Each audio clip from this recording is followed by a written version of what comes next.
Hi, this is Dennis with Second Chance Tackle. Today we're going to take on another direct drive reel. This is the Penn Model 78, also known as the Sea Scamp.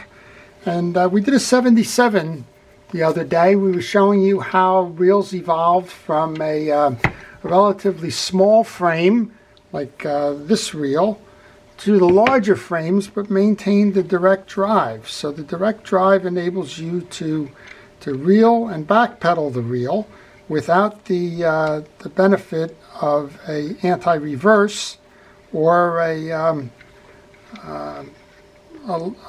drag stack. So you are the drag in this, and you're going to provide the power to fight the fish, and you have the ability to fight the fish by backpedaling the reel. This reel does incorporate a free spool release, and the free spool release will enable you to turn the spool without the knuckle buster feature that was common on a reel like this, that when you went to cast it would spin back because of the lack of that free spool. So we're just going to show you how to take this apart and service it if you have one, and satisfy your curiosity in terms of how maybe the free spool works here as opposed to the direct drive traditional reel that you saw in the Model 77. So while we're getting started, I want to thank our first responders and essential personnel. They include law enforcement and fire and EMT, everybody working in the hospitals, the long-term care facilities, the nursing homes, and anybody exposed to COVID while trying to keep us safe. Thank you for all that you do, and a special shout out to the teachers, and a special shout out to the folks that are distributing the vaccines. I really appreciate everything that you're doing and your efforts. All right, I started by taking the screw out of here, and this is a traditional screw. It's not the one that has the little inserts into it and a tie down. It's simply a screw. That one comes off, and now we have 6 side plate screws here. And this reel, 50s and 60s is kind of when this reel was around. You may have been able to find them later, but technology moved on to the star drags and the ball bearings and the different materials in the side plates and things like that. But this reel can still go fishing today, and as long as you want to provide the drag support, well, that's great. I like these reels because of the simplicity of the reel. The reel is simply designed, few moving parts, fewer things can break. But this one's been sluggish. Not sure why, but we're going to take it apart and we're going to find out, and we're going to provide the servicing while we do that. This is those plastic or melamine or Bakelite or whatever the spools and materials are, and we can see that there's no grease in the side plate bearing here, so that's one of the causes for the sluggish performance. So I'm just going to grab a brush and some Penn precision reel grease, and we're going to go do a quick little dab of grease into the bearing slot there, and that will certainly improve the spin on that spool.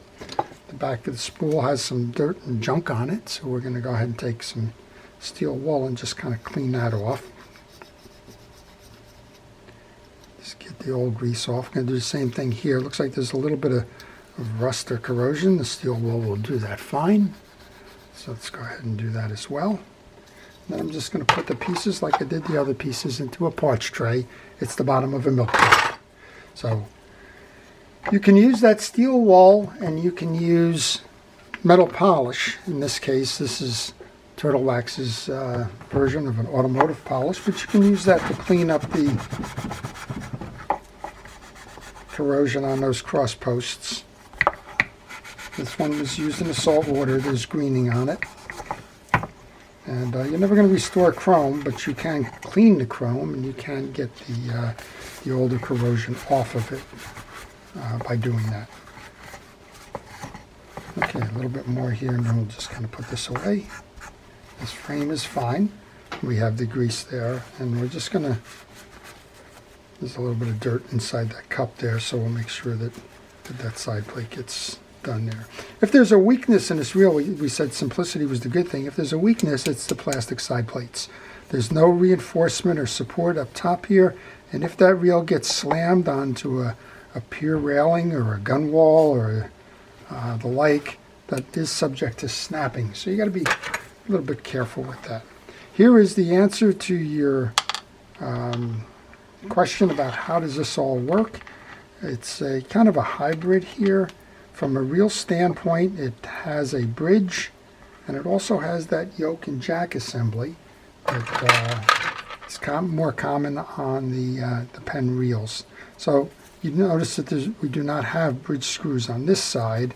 We have two small bridge screws on the back. So that's different than a lot of the Penn reels that you've seen folks work on, including myself. We're going to take those two screws out, and we're going to lay them on the desk here. I want to make sure that those screws are the same.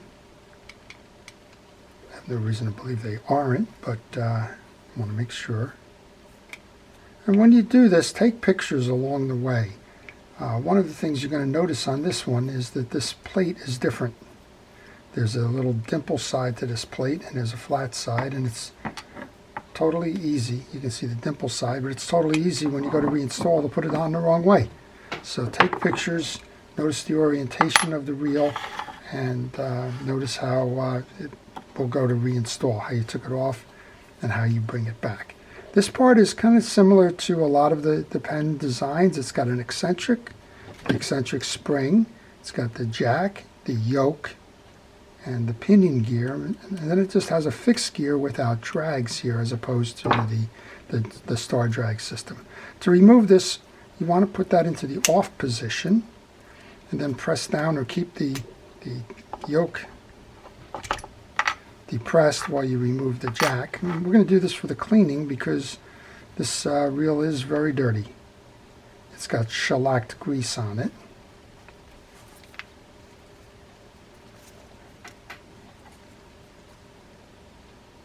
And we're a little bit stuck here, which is kind of interesting. So I'm going to push that main gear out. And then we have a spring trapped here is what's happening. I guess when it went on the last time it got stuck in the hole there.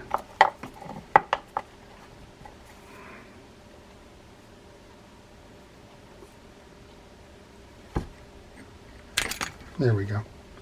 So what happened was that got trapped under the yoke collar and caused the issue. So all of this is kind of feeling it here. There's a lot of dried grease inside the pinion gear. There's dried grease on the bearing sleeve. And we're just going to try and free that up. We're going to use a penetrating oil. Just kind of give it a nice soak inside and out. I'm going to let that sit for a moment. I'm going to take my steel wool, clean the other components. Make sure that we get a nice cleaning. So this reel has sat somewhere for quite some time. And it was just one of these projects that I said, well, you know, we've been doing the other ones. We've done the 78, we've done the Ocean City Sea Lake, we've done some of the other earlier reels with the direct drive features. Why don't we go ahead and do the hybrid now, which is the one that has the free spool associated with it. And then let's add that one to our library, just in case somebody has one or somebody's thinking about it. So if you have questions about fishing reels in general or any reel like this one in particular, please leave it in the comments section. I do try to reply to most comments, and if you have a question in there, well, I'll try to answer it for you if I know the answer to it. All right, I'm taking the cotton swab now, going inside there because there was some dried grease that was associated with that. And then you want to take a wire brush or something and clean the grooves of the pinion gear. This one was sticky, so that means that there's some dried grease in there. And to improve the performance, you're going to try and take that grease out. Now that penetrating oil has done quite a bit to do just that, to loosen it up. But you want to make certain of it. Check the teeth while you're at it. Make sure they're all uniform, that they're straight, they're not bent or cracked or chipped in any way. Okay. All we have left then is to work around the gear here. I just think maybe I would be able to get away with that. I can't. It's a bearing, it's not a gear. I'm going to remove this because there's a lot of stick on this one. So it makes all the sense in the world to kind of take it out and ensure that it's clean, because this acts as the axle for that pinion gear. And you can see that there's a lot of shellacked or varnished kind of residue on there. So we're just going to take that steel wool again with the between the penetrating oil and the steel wool. Well, that fixes that, doesn't it? Now we got it nice and spinning. So that's we can, while we have it out, we don't have to wait to put it back in. Put a little bit of grease in there and a little bit of grease onto the shoulder, and we can go reinstall this. A lot of people have had problems with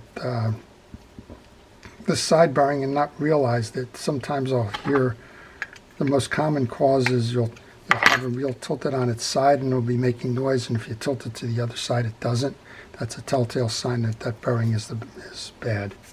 Alright, I'm going to go into my parts tray then. I'm going to get my 2 springs. Those are going to sit over these studs.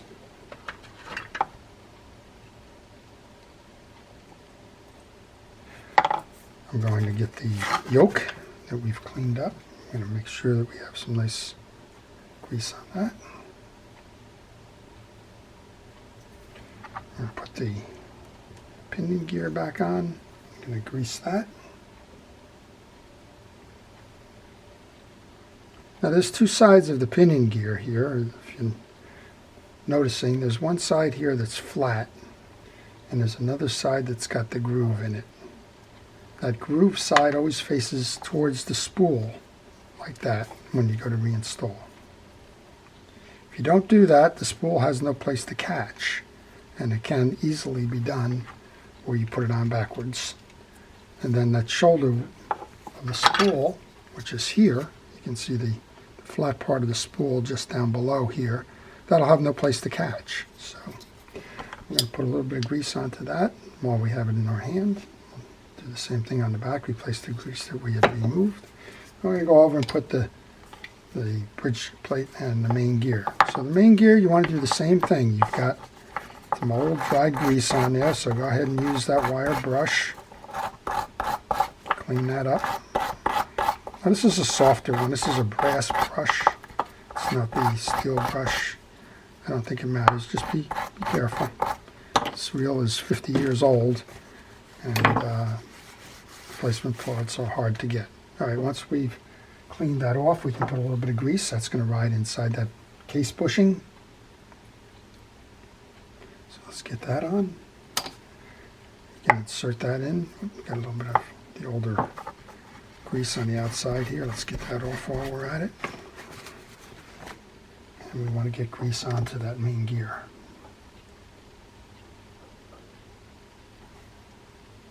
As you saw when we disassembled the reel, this can come out. You don't have to put one in before the other. This one can slide in as long as you mesh the teeth. Now remember what we said here. We've got a side plate, or a bridge plate rather. And it's got a dimple on it, and that dimple faces in. Again, very easy to do, to flip it around, but it won't operate properly if you do. And I've seen a lot of people send me reels that have gotten parts in places that they don't belong because they kind of lost track of the reassembly. That's why I recommend that you take pictures along the way. That will tell you where the pieces and parts go, and that will make your life in terms of reinstalling a whole lot easier. And it'll save you the postage of sending the reel to me. Alright, so we've just put the bridge plate back on, putting the one screw in. I'm not going to tighten it down completely because you got to line up the screw on the other side here first. Let's go ahead and do that.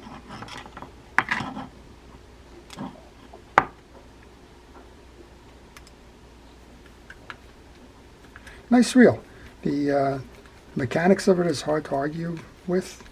It's a hybrid on the direct drive in that it doesn't have the it does have the free spool override, which is the system up here. I'm just checking to make sure that we have movement in our pinion gear, which we do. Now we can just go ahead and put this back together. So we've got the spool. We've greased both sides of the spools. A little bit of dust on there. We'll go ahead and take that off. Use a paper towel for that. Clean it up. We've greased both sides, so we can put the grease side back in. Going to take our other side of the wheel then and bring that over here.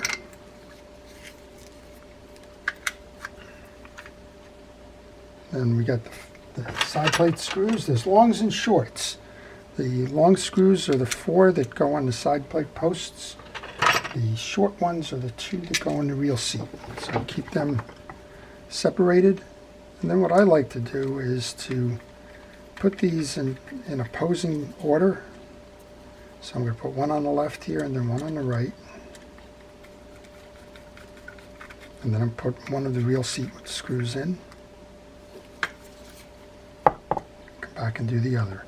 So if you like this kind of thing, if you're interested in reel repair, if you're interested in the mechanics of fishing reels or just fishing reels in general, and you want to learn more, I ask you to subscribe to my channel, and you'll see all kinds of fishing reels that come into my shop and how they are repaired and how to work on them. And if nothing else, you'll learn a little bit about the mechanics behind the reel, and you'll gain an appreciation for various types of fishing reels. I work on all of them. I work on bait casters, I work on spinning reels, I work on trolling reels, level line reels, whatever comes into my shop.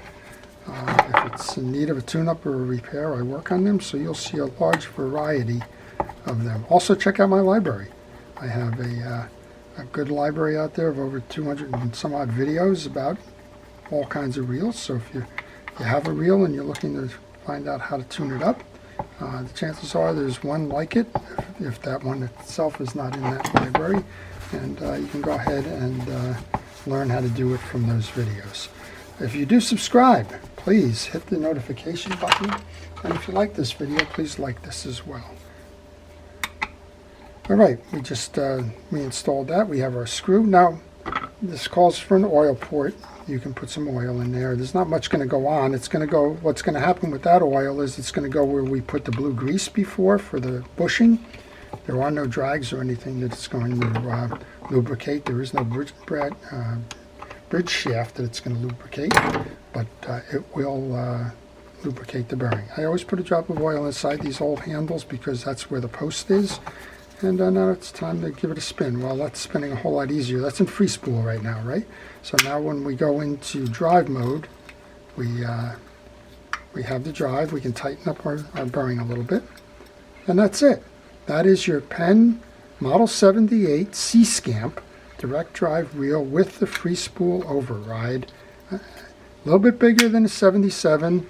And the next one up then would be the Penn 80, or 79. There's a 79 and an 80 and an 85, the 85 being the Sea Boy. This is all in the C series, and each one of them just adds a little bit more capacity or a little bit more in terms of feature and function, but they were all very popular reels in the 50s and the 60s. So I hope you've enjoyed that. If you have a reel that needs to be repaired, I do repair reels by mail, and you can send me an email on a business card that follows. I'll be happy to provide you with repair information. So this is Dennis with Second Chance Tackle. Have a great day.